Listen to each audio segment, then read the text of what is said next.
Hi everyone, today we're diving into the data center industry challenges for 2024. I'm joined by Paul, Patrick and Danny. And before we dive in, we've had a bit of a reshuffle in terms of job roles. Patrick and Danny, can you explain our reasoning behind this? Yeah, so I recently joined as a CEO. So the reason why is because I had a lot of experience in how to scale businesses, both from a consulting background where I advised several companies, but also in reality I was already in that position in other companies before. So, and Submer is at a tipping point where we definitely have a great product, where there is interest of the market, and now the market is at the real tipping point where adoption is coming at scale. So now it's all about how can Submer scale globally in a fast-paced way to cope up with the demand of the markets. And it's about creating focus in the company, and I think that's also one of the reasons why we did the change.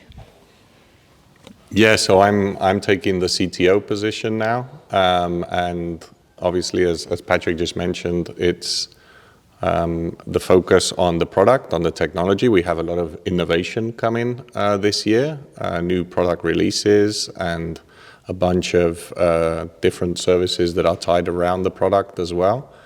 And so it's all about focus and making sure that we can accelerate the technology to the market. I think I mentioned in a recent post the 220 megawatts that we deployed last year. So that's a big example of where that we're at this tipping point and the acceleration. Great, well, we're very happy to have you in the team, Patrick. We have a lot to look forward to at the moment. So the first challenge I wanted to tackle was that there seems to be a real influx of cooling options on the market. What would be your advice to someone that's thinking of embarking on their immersion journey? Well, look, I think it's all about TCO. I think recently we just also talked with a partner we have in the USA, and we talked about the TCO impact of our solutions, but also about the sustainability angle, etc. And for them, it was mind-blowing, the numbers that we could present and the densities you would get to. And so I think if you look to the picture of all the solutions out there, I think the recommendation would be here, look at the numbers, look at how TCO is over the whole aspect of a data center. And then it's very clear that as of day one, it could be very interesting and profitable, or even already from the beginning. And that was mind-blowing for the partners. And I think that's where it needs to start, looking at different technologies, compare TCO, and really look at the whole bigger picture on this one. So another challenge that might be surprising to come under the business umbrella is water. Paul, can you explain why water could be classed as a business challenge?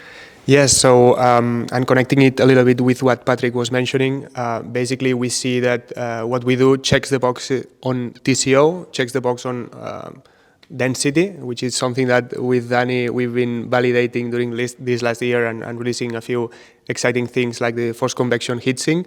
But the other key thing that we wanted to make sure that we also check the box is sustainability, and among this topic, water is a key thing. So we are seeing more and more pressure from governments and regulations to be waterless or to try to mitigate the consumption of water. Traditional data centers consume massive amounts of water, evaporating an Olympic swimming pool every 2 days, an average hyperscale data center. And this is something that obviously we want to avoid, and all these 200 and something megawatts that we've deployed have been deployed with dry coolers. So making sure that we don't waste water. And not only that, but we take the opportunity to have an upside and bring, if there are all these massive amounts of megawatts being deployed and invested in this compute, how we can really capture them in the form of liquid or hot water, but in closed water circuits that we can reuse. And we will talk about that maybe later, but for sure water is something very, very important. And we are seeing all these drones and challenges of raining that are more and more complex in these now environmental challenges that we face. So, yeah.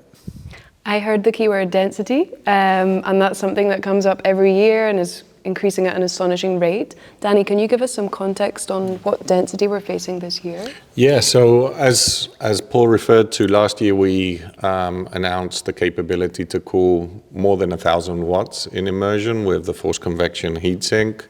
There is a clear roadmap to even push that way further. And the goal of that demo was to really show that there's a technological runway for immersion. Now, the challenge in the industry is obviously Moore's Law and the continuity of Moore's Law, being able to support it. We have CPUs going from 200 to 400 watts. We have GPUs, GPU roadmaps going from 600-700 watts to 1,200-1,400 watts. And so it all boils down to how do we cool these things that are coming to the market. We want to make sure that anyone who acquires immersion technology is comfortable that it's a future-proof investment, referring to a lot of what Paul just discussed, also building climate resilient data centers, which we think is a very interesting term that we came up with recently.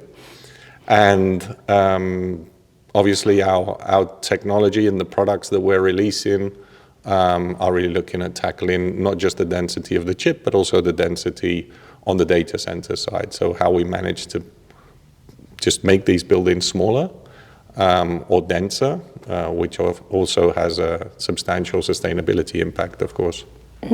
It seems as though we're in this race to keep up with density, with advancements in AI and this kind of thing. And it seems as though the market hasn't really settled on one cooling solution. What would you say is the solution to this, or what's your opinion on this? Yeah, so now the hype of AI is obviously driving a lot of things, but it's still a very small amount of the workloads that are out there. Obviously, the majority being general compute, but also what are called distributed heat flux workloads, where you have a lot of memory, not just GPUs. Now, the no-brainer approach to tackling the AI challenge and the GPU challenge has been direct liquid cooling, just because it's been out there more time and it seems like an easier technology to operate. But we believe that immersion has a very strong story to be able to support all these types of workloads that I just described, which DLC has quite a challenge with, especially the distributed heat flux type of workloads. And so we hope that customers with time understand the full TCO impact of immersion, and that the operations in immersion, which is going to be one of our big focuses this year, to deliver different solutions and accessories that are really tackling operations at scale in the data center and making them easy. We hope that customers go through this journey, looking at all the different technologies that are out there, and for sure when immersion is looked at in detail, we believe that it's the most compelling.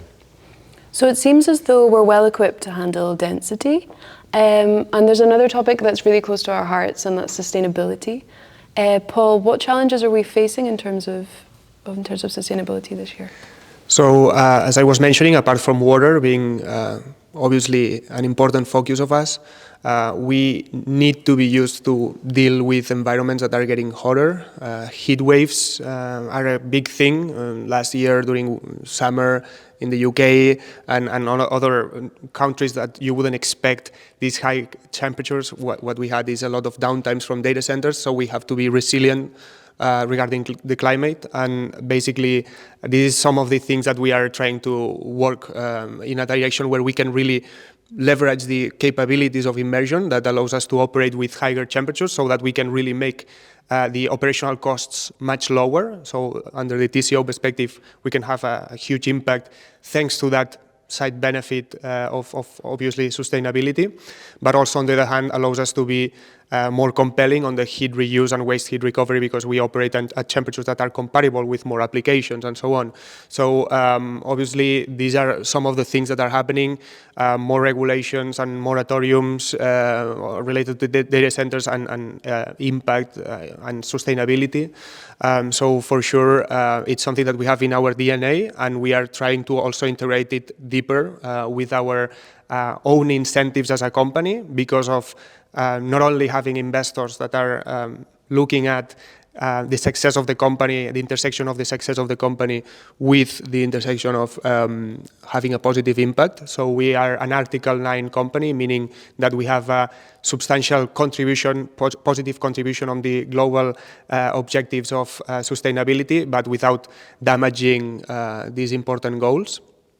So the fastest we grow, the more good impact we have for the industry. And this is our mission, and we are now cascading down throughout all the teams these OKRs and objectives that not only are somehow economic and business objectives, but also sustainable objectives, so that we are working internally a lot and externally communicating like now, but also in organizations like OCP and others, this importance of being sustainable. So as a company, checking the box of density, of TCO, and also sustainability. So what kind of regulations are we seeing in terms of sustainability, Patrick? Well, of course, there are the major ones like the IPCC and the Paris Conventions, but it doesn't stop there. So I think there are also a lot of regional ones. But it all comes down to, for example, on carbon neutrality by 2050, which is a massive challenge for the whole industry, but especially for the data center industry. There is the water consumption regulations, there is heat reuse is definitely another case. We see that in some regions that they use that to, for example, drive things in industry or in housing or in greenhouses. So it's definitely something that's also popping up here and there. We have regulations around the sustainability of the products itself. So what fluid are you going to use? Are the pots recyclable, etc. So, and it's not just one key region, it's not one Europe thing or whatever, it's a global thing. You see regulations in USA, you see that in Europe, and in definitely in other regions where even you don't expect them, you start to see this kind of legislations coming up. So there is a lot of tailwinds for this type of technology coming from that part, yeah. Well, I think that concludes our Industry Challenges predictions for this year. Thank you very much for your insights, guys. And if you'd like to learn more about our immersion cooling solutions, please get in touch. Thanks for watching. Submer, data centers that make sense.